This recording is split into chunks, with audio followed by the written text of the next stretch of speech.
If you're afraid of success, go ahead and tune out because this segment is not for you.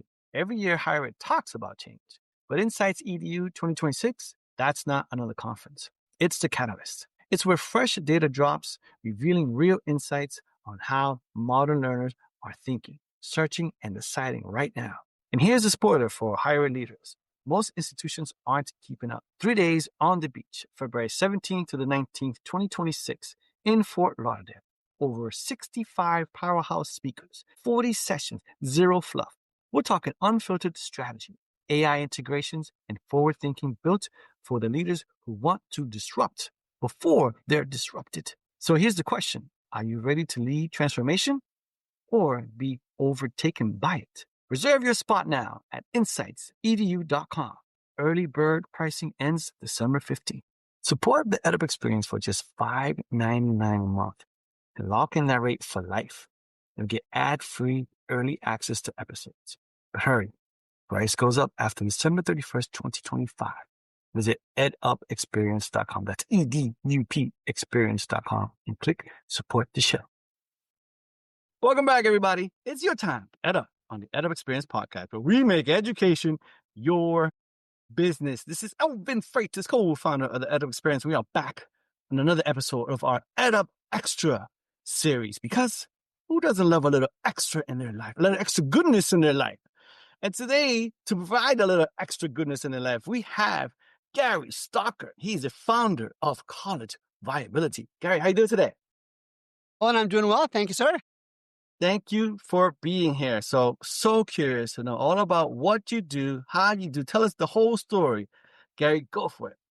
Well, serendipity comes into play, and that's the essence of this story. And I'll give you the Reader's Digest version, but I got my doctorate back in 2010 and had a friend from a healthcare organization I was working on looking for his first presidential gig for college. And so I helped him prepare for it. And he eventually got that gig at a small private college in central Missouri. And he asked me to go out and be his chief of staff. Right? I went out there and did that. And one of the first things we realized was that the college he was at was Westminster College in Missouri, was essentially spending down their endowment to keep the lights on. Now, that's a gross generalization, but that's what was going on. And he said, Gary, find me some merger partners. Now, Alvin, this is back in 2015, 10 years ago. Yeah. It wasn't much of a conversation at all. So I went out and started scrounging for data, and there was none. Really? There was iPads, which I hadn't figured out yet. Oh, yeah. I had not found the Federal Audit Clearinghouse. And there was some guy scraping the web for audited financial statements. It was just a god-awful mess. And so fast forward, came back to St. Louis a couple years later and said, hey, there's an opportunity. So I taught myself. I founded the firm in 2018, late 2018, and taught myself iPads. And now I'm probably pretty much of a guru in terms of iPads comparisons. I taught myself the Microsoft tool to do visualizations, Power BI, and created apps. That let users essentially compare the financial health and viability of both public and private colleges. And it's evolved a lot since then. The apps are better. I use other tools, and I've even added tools for majors. I now have an app this year that is called the College Majors Completion App, where we let colleges compare the completions of majors across almost 3,000 public and private 2- and 4-year colleges. And then just this summer launched my College Viability, which is kind of Elvin for retail, for the moms and dads out there, of which there are way, way, way too many who just don't know the challenges so many colleges are facing. And my effort, challenging though it may be, is to get the information out to them. Hey, take a look. The first thing on the college shouldn't be the college professor or the majors. It should be its financial health. And so that gets me there today. And as I was talking to you before we got started, I'm kind of evolving from a data company, which I still am, to a media company where I do a lot of these kind of interviews. I have media interviews with major organizations constantly. That's not fair. Regularly. And it's still a market where most folks don't believe it will happen to them. And sadly, it has and will continue to happen. All right. So I want to go back a bit. Let's go back to 2018. So you saw something in the market and you said, you know what, it's time. Did you talk to anybody and they say, hey, Gary, this is a bad idea, dude. I don't think you should be doing this.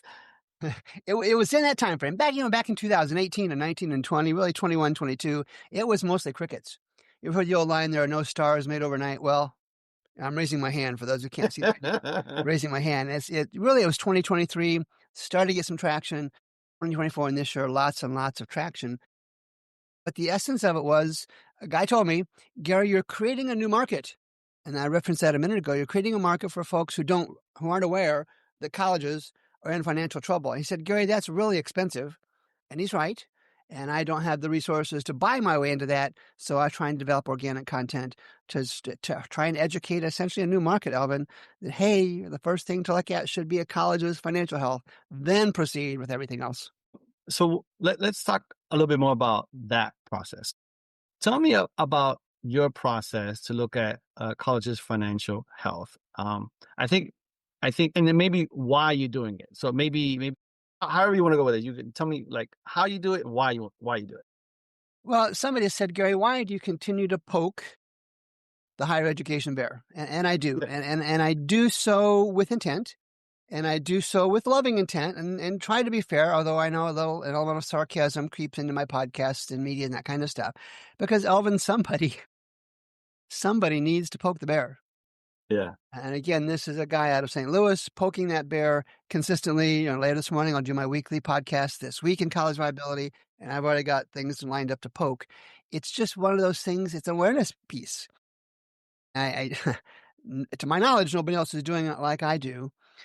And it's something that has become almost a passion. I think that's trite, but has almost become a passion to recognize, hey, the world needs to at least have the recognition that there are hundreds, Elvin, of both public and private colleges in financial distress. So let's talk about the process. Talk about how do you find these colleges, and then what's the next step, and what type of information are you providing, and who are you providing it to? Well, sure, the data's out there. The data's out there from audited financial statements. The data's out there from the IRS 990s that all nonprofits have to file each year, and the data's out there from the National Center for Education Statistics and its IPEDS database. The colleges submit all that data. I have just developed apps that I created, and one I'll talk about in a minute that somebody else has created, that lets users compare the data. Otherwise, the most folks who are college counselors, for example, say, go out and look at College Navigator. Go out and look at College Scorecard. Go out and find audited financial statements. Well, how many people have the time, the resources, the knowledge to be able to do that? So all I'm doing is trying to make that easy. It's not just easy access, but comparison. We can compare some 1,300 private colleges, almost 3,000 public and private colleges. My kids have long been through the college process. We didn't even think about this back then, but we could pick a handful of colleges and look at their finances, look at their graduation rates. Do you know, Elvin, that not even half of American 4-year public and private colleges, not even half, graduate at least 50% of their students in 4 years? That's crazy. I did not know that. Yeah.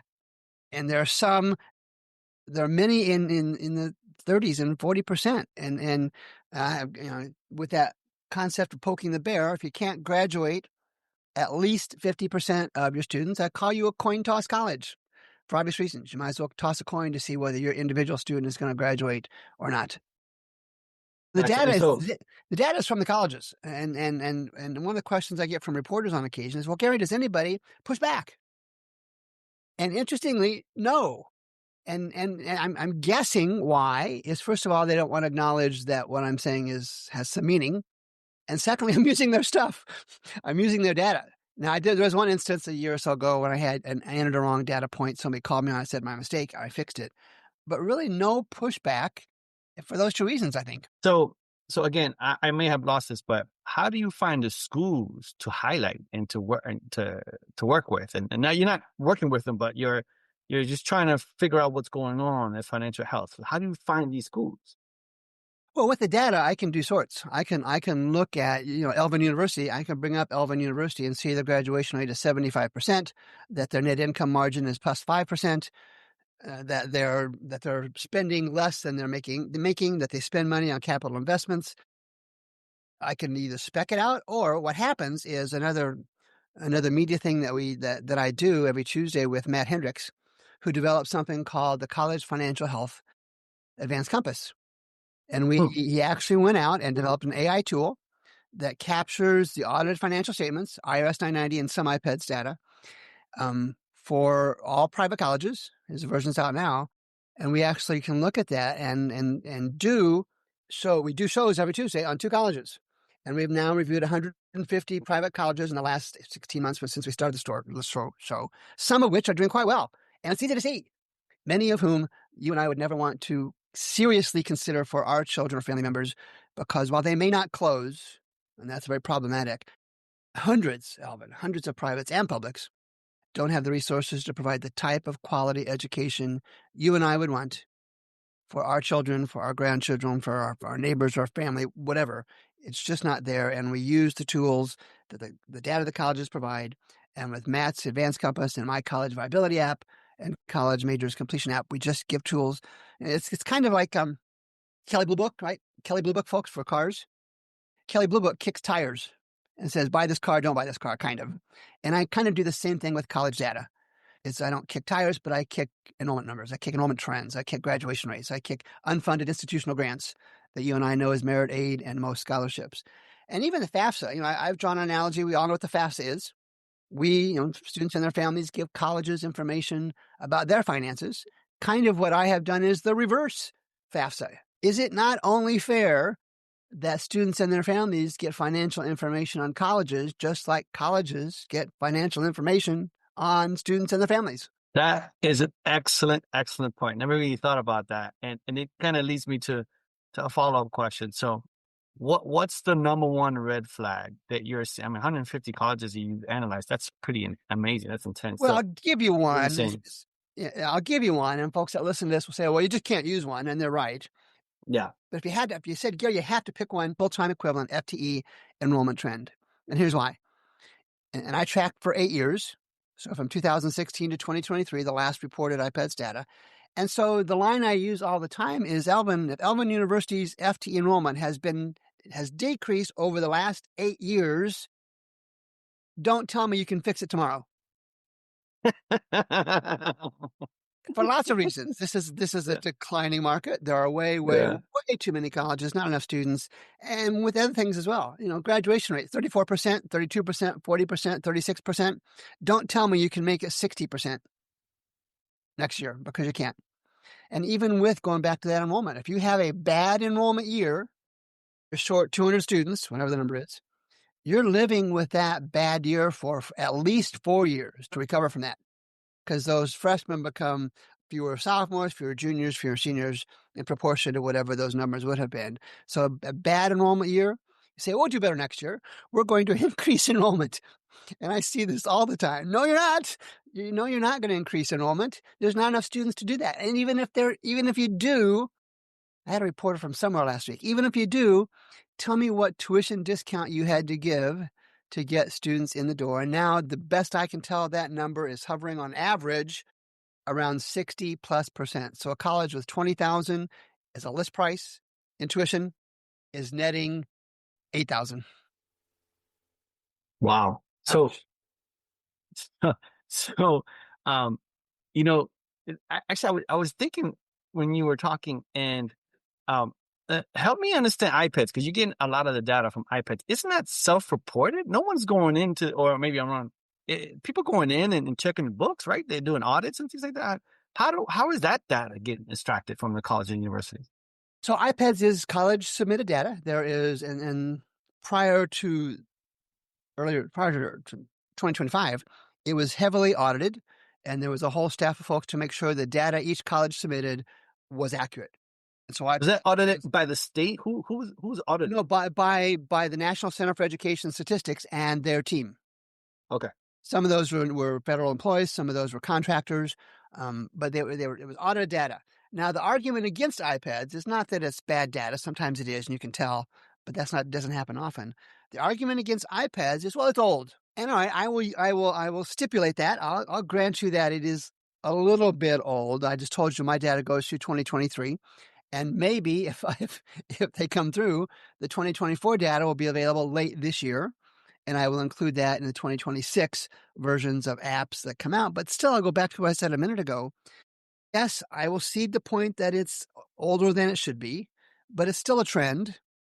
And I would even make the point to kind of stretch the logic a little bit, Alvin, is that, well, why is it that we have to wait 18 months? Yes, exactly. Begs the question. Yeah. Why is it that we have to wait 18 months when private companies, they issue quarterly updates on their finances? Now, there's a lot wrong with that logic, but it still makes sense. Just don't have the resources to do quarterly reports. I understand that. But nonetheless, why are we waiting so long? Again, I go back to the point. I'm using your data. I'm just making it Got easier it. for folks to read. Yeah. So in essence, a college university, it behooves them to be as honest and as thorough and as forthcoming as they can with their own data before they make that public. Because obviously now folks like you, which I think you're the only one right now, but I'm sure there are others, right? Are going to be taking that data, looking at the trend and saying, hey, you have a financial health problem here. And I'm just going to, I almost think of it like, this is going to sound weird. I'm going to say like, if I'm naked and Gary's like, hey, these are wrong things about you, but it's me, it's my body. You would think, Elvin, that colleges would be upfront, and they're not. And there's a couple reasons. And you're right. Maybe there's more than folks than just me trying to analyze that. But all summer long, say from July through September, colleges that have had increased enrollment go to great lengths to find a way to spin that. Now, most of the time, they spin it from post-pandemic years when the enrollment was already down. They say our enrollment's up 30% from last year. Well, first of all, a year doth not a trend make. And then sometimes Right. they're so heavily qualified, in most cases, not all cases, some are legitimate. They're so heavily qualified that I spend a lot of my summer podcasts pointing out the fact and the details of why this is spin. But again, trying to put myself in a college leader's position, a college marketing person's position. If you and I were the president and CFO of our own college, the Gary and Elvin College, we'd be spinning things too, because Yeah. we are paid in large part for that fiduciary responsibility to look out for the college's best interest. So in some ways, I don't fault them, because you and I would do the same thing. But again, that's, is my role evolving to be more of a consumer awareness one? I think it is. I think it has. The mycollegeviability.com site is a result of that. I yeah, you'd think they'd be upfront. And on occasion, you'll see a college say we're in trouble. Yeah. But that self-fulfilling prophecy is a dangerous, dangerous route to say, because if you say we're in trouble, it's tough to recover from that. Yeah, you know what it reminds me of is that I worked for a small school, and I'll never forget. We had board meetings, so it brings me to the board, right? And they would always say, "Hey, get the numbers," but we want to spin the numbers to look good for the board members, of course, right? So, sure, maybe a little X percentage point up, more than it should be to all the positive and rosy, because we want the board to say, "Hey, great job, you guys do it." So where is the board accountability in all this? What are your thoughts about that? If you're afraid of success, this message isn't for you. Every year, higher ed talks about change, but Insights EDU 2026, it's the catalyst. The Modern Learner Report drops here first, revealing how learners are thinking, searching, and deciding right now. Spoiler, most institutions aren't keeping up. 3 days on the beach in Fort Lauderdale, February 17th to the 19th. 2026. Over 65 powerhouse speakers, real strategy, real data, only built for leaders ready to own their transformation. Reserve your spot now at insightsedu.com. Early bird pricing ends December 15th. The EdUp experience has delivered over 1,000 episodes with higher ed leaders from around the world. Now you can support the show for just $5.99 a month and lock in that rate for life when you join before December 31st, 2025. You'll enjoy ad-free early access to episodes.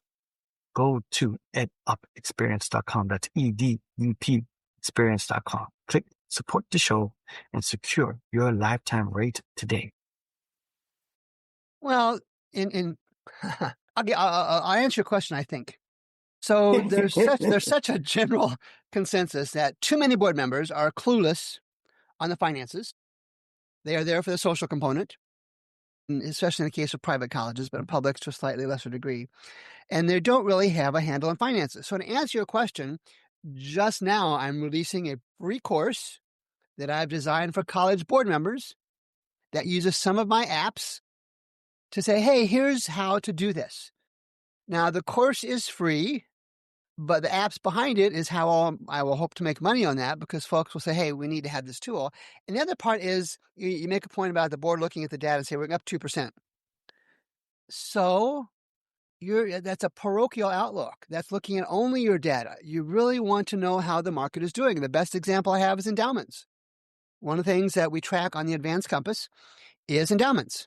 And you'll see some colleges over the last 9 reported years, with an endowment up 20%, something like that. I'm making up the number.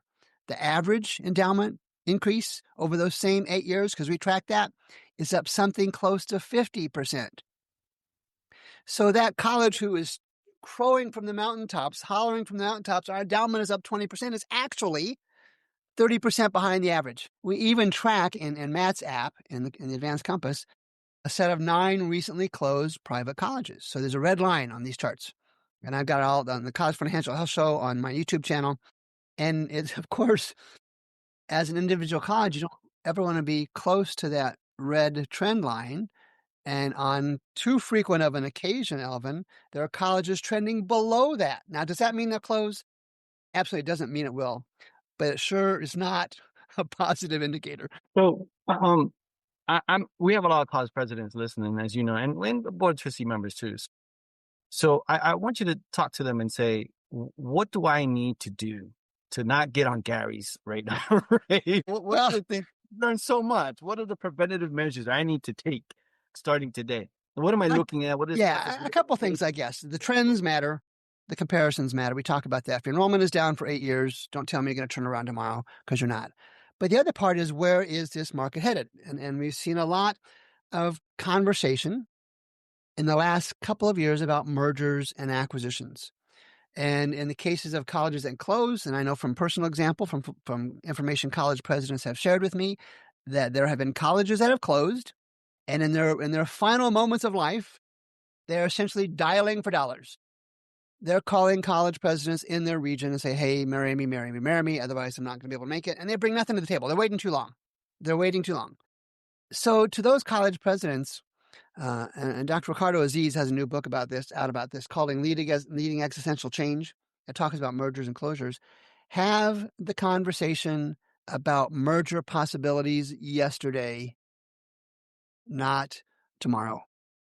You may decide, Madam President, Mr. President, not to move forward with a merger, but you want to have that serious conversation confidentially with board members, maybe confidentially with academic leaders, about what that merger might look like today, when you have the financial resources to bring some value to the table. Because in a declining market, that value may decrease, probably will decrease in the coming years, and your value as an asset to other colleges will risks being less so. And even the model that I have talked about and written about, and nobody believes me on this, but I'm using other industries. Think of other industries that have not undergone substantial consolidation, mergers and acquisitions, banks and airlines and cars and retail and fast food and all those kind of things. Colleges are in their consolidation period. It's closures now, some small number of mergers. But my operating premise, for better or for worse, for those college presidents listening, for better or for worse, is that once this closure period ends in the next year or two, there will be a consolidation period, a heavy consolidation period, where colleges will recognize, boy, I survived this one, but I have to scale my operations. Difficult, near impossible though that may be, just like every other industry. And the model I present, it's not going to be Gary and Elvin getting married as one merger. It's going to be Gary and Elvin and 15 others, 10 others, to get to the scale that's needed.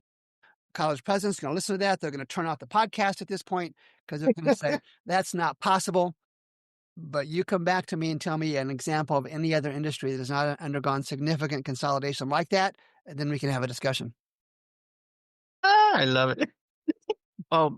One of the things that I was just thinking about, is the parents. Obviously, we have a lot of leaders listening, and they're parents too, right? So, how are our parents looking at these financial health scores or comparisons and thinking about the information they're gathering from what you're providing to make a right decision for their kids? In large part, they're not. Because think about, and sad though it may be, it's logical. Because think about the culture, right? When you and I went to college, whenever that was, and for my children, and maybe for your children, we did not think for 1 millisecond about the Yeah. financial health of colleges we were considering, because the culture says you look at the location and the tuition, the majors and amenities and all that kind of stuff. And that's still the case. And so culturally, that's not an awareness yet. And I make a logical, though not proven argument that there's a tipping point out there, and maybe we're at it, maybe we're close to it, when all of a sudden the market realizes, going to small Elvin University is a problematic decision. Let's go to big state U. And I'm starting anecdotally, Elvin, to see that trend, that there's a move away and I don't know why. I really don't know why. But for the most part, the culture says we don't look at college finances. We don't look at the college's financial health. And I know there will be parents and families sitting around the kitchen table next March that decide on a college that if they had reached out to me or looked at my dad and they said, you know what, it's kind of risky to go to Gary U. Their enrollment's down, their graduations are bad. They're giving away too much money to get students in the door, and they won't. And that decision will result in negative consequences and a variety of negative consequences for that child. And at some point, the market, those students and their families will recognize financial health is the first qualification, not the last. It's awesome. I love that. And it's almost like you're creating a market, a mindset too. It's like you want people to have this mindset that financial health of an institution is very important, a part of the decision-making process. And it's on both sides too, right? It's like the higher ed side has to also have that mindset. So it's a huge, so anything, the big takeaway for me so far is like, you got to have the mindset, got to buy, it's got to be a part of the conversation. And so, something we've yet to talk about, which I kind of want to touch on, is like, how does AI play into securing a great financial health for an institution? What are your thoughts about how institutions can use AI to make sure that their financial health is fantastic? AI is a tool, and here's a story I use. When I was in late high school years, long time ago, my my parents bought me my first calculator. Now, before that, I was taught how to use slide rules. You know what a slide rule is? Yeah. I was doing chemistry calculations with the slide rule. And as I recall, that calculator that did the 4 basic functions, no memory, was about the size of 2, typical cell phones, 3 typical cell phones, $95 back in a long time ago. And it was a tool then, just like AI is a tool now. I will never be smart enough to be able to predict how AI will impact higher education. Although I saw a post this weekend that said AI makes professors obsolete. That was not the actual words that it used, but I posted on that on my LinkedIn account. And it makes sense because, even think about it. We talked about, I'm creating courses for college board members and leaders on finances. I'm doing the same thing for faculty and students. I could create my own set of courses for anything I want. I'm a pickleball guy. I could create my own course for pickleball, and I can use AI tools to make that content have depth, have perspective that I can't provide on my own, and we'll all use it differently. But it's just like that $95 calculator back in 1975, 76, whenever that was. It's a tool, and those who decide they don't want to use that calculator-like tool called AI, you do so at your own peril. Gotcha. So the takeaway is, if you're listening to this and you said, you know what, I got to check out my numbers. What do you want them to do today? And say, you know what, you need to check out these 3 top patterns, trends, and numbers, because maybe people are not thinking about it, because obviously it's mindset, right? And they're not thinking about their financial health. So what are the takeaways, and say, yeah, I got to get off this podcast now and I got to start looking at what numbers am I looking at? I think for college leaders, I'll give you 2 answers. For college leaders, we talked about enrollment trends. We Yep. talked about graduation rates, but there's an indicator that's hidden. And I'm going to talk Ooh, I about like that one. that when I talk about that one for college leaders. It's called capital expense to depreciation ratio. And Matt has that on his advanced compass. And they Okay, had a break that down for me, Gary. I don't know what that means. CapEx. I'm going to explain it to you. I'm a teacher too. CapEx is capital expenses, Yeah, and depreciation is a non-cash cost of stuff. And so the gotcha. example would be you've got 100 computers, and you bought those 100 computers today. And in due course, the hardware is going to become obsolete, and you'll need Yeah. to replace those computers in 5 years. So you bought 100 computers for $1,000 each, $100,000. Divide that by 5 years. You need to allocate $20,000 a year to replace those computers 5 years down the road. All right. That ratio of capital expenses to depreciation needs to be really close to 1. Okay? What you're depreciating, you're spending year after year after year. And what we see way too many times is colleges in financial distress don't have the resources to invest in that infrastructure. Now, I'm using the examples of computers, but that's parking lots, that's building, that's mold on walls, that's roofs, you name it. And if you're not investing in the infrastructure, just like those computers, that infrastructure is going to wear out probably at a time when you can least afford to fix it. And that's a leading indicator you want to track. If you're below 1, and maybe you can fix it, maybe you can't. But trust me, when Matt and I do the show tomorrow and whatever colleges we're looking at, if their CapEx to depreciation ratio is below 1 for most of those reported 8 years, we're going to make note of it. And we're going to note the fact that this is a significant indicator of a college in distress. For parents and students, it's the one, again, is got to be the enrollment trend, because so many colleges are the enrollment a somewhat direct relationship with revenue. Not perfectly so, but enough so. You've got to track enrollment trends, and don't buy the annual summer messages that say our enrollment's up 30%. Look at my app, look at the data, and look at the trend for the last 8 years. If it's up 30% in the last year, look back to 2016, and you're going to find in most cases, but not all, most cases, that enrollment trend is down. Does that mean the college will close? Again, probably not. But it's better to have an enrollment trend going up than one going down. Awesome. CapEx. I love it. Okay, cool. So, all right, Gary, coming down to the end, and I can't wait to get your perspective on this. You know, we ask everyone the same question. So I'm going to ask you, what do you see as the future? And you mentioned a little bit Yeah. earlier, a little bit. What Yeah. do you see as the future of higher education? A lot fewer colleges. You know, and I tease reporters when I'm talking to them. Remember your economics 101 class. Some took economics 101, some didn't. And we talked about supply and demand. There's way too high of a supply of college seats and not enough students even willing to pay heavily discounted tuition for those seats. Until that imbalance in supply and demand is met, there will continue to be closures. It's an economic reality. This is not stock or opinion. There will continue to be closures. And at the same time, there will start to be an increase in the number of mergers where college recognize, just like every other industry. And again, I'll say, Elvin, even though the higher education is filled with challenges almost beyond comprehension to do mergers, it's still going to happen. And here's why. The economics, the financials will be so difficult that the typical pushback from faculty and students and other stakeholders today will become either a survival or not question tomorrow. And the finances will be so bad that the merger has to take place, and all of the pushback that might happen today will go away in the face of finances. So, in a rosier, which I like to think, for those listening out there, look at your numbers. Have I been a downer? Are you telling me I'm a downer? Is that what? I'm just thinking, like, because you tell me how it is, Gary, and I love that, and I appreciate that. But I think that the message out there is look at you and be real. You know, there's no need to lie to yourself and to lie in public and you know, fib the numbers. There's no need to that. Just look at your numbers, track those numbers, be real, be honest, and then see the patterns of the trends and fix it. Right. So I start working on the fixing right now. And yeah, sure, more mergers and less colleges out there. That definitely is already happening. It's a possibility. But I think the big message for me, the big takeaway is like you got to know your institution's financial health, and we want that mindset for everyone to have that. Right? We want the parents and students.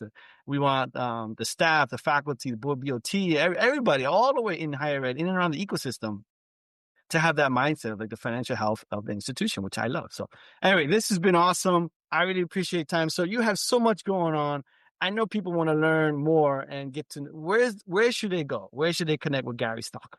Yeah, I'm all over social media at College Viability. The website is collegeviability.com for higher education leaders and faculty, and mycollegeviability.com for students and their families. And I also have sections there for faculty, staff, high school counselors, and somebody else, alumni as well, to be able to track the financial health of their colleges. It's all about the data. You can choose to not share it, but it's out there. And folks like me are putting out there for others to consume in due course. Thank you, Gary. This was awesome. So we're gonna have all that in the show notes. So please connect with Gary, learn more about all the amazing work that he's doing. And yes, we need Gary in higher education. So I'm Thanks, Alvin. glad you're here, Gary. I appreciate you.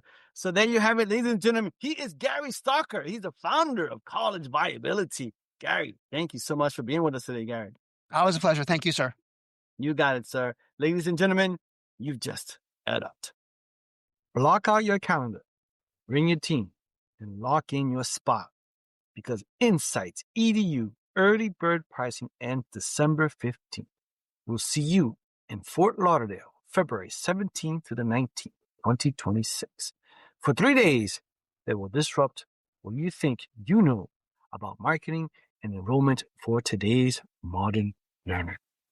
EdUp Experience has brought you powerful conversations with more than 400 college presidents and higher ed leaders, over 1,000 episodes and counting.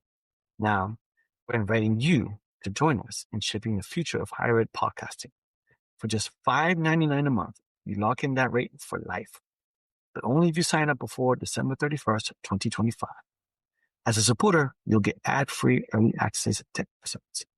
Prices go up after December 31st, but your rate never will. Visit edupexperience.com. That's EDUP experience.com. Click support the show and join our community today.